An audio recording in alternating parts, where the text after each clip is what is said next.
So those relationships are only as healthy as the individuals that make up those relationships. Therefore, individual wholeness is the key to healthy relationships. In other words, you need to focus on you.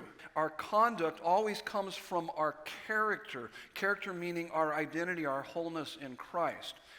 And so he gives us, there's 4 words, or actually 1, 2, 3, 4, 5 words, but God's chosen ones. That's the first fill in the blank. So what is individual wholeness? It is belonging to God. I get that from verse 12a, as God's chosen ones. So the reason why I said that is because if you don't like your conduct, you got to get back to your character, and getting back to your character is understanding your identity in Christ. It's understanding and getting wholeness in Christ, and then that begins to change your conduct. And so we belong to God because he created us, but we rebelled against God. We rebelled against him, said, we don't want to belong to you anymore. We can figure this out on our own. That spiritual alienation left us psychologically alienated internally.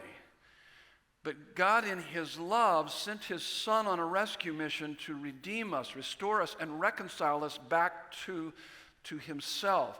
This is what you're going to discover in your heart, is that every one of us, we all have a longing for belonging that was placed within us that only God can fill, only God can satisfy.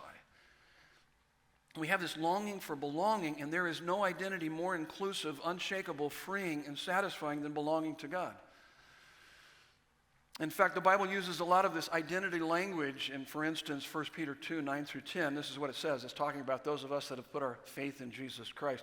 It says, but you are a chosen race, a royal priesthood, a holy nation. Oh my goodness, those identity statements for us as believers are unbelievably secure and significant beyond our wildest dreams.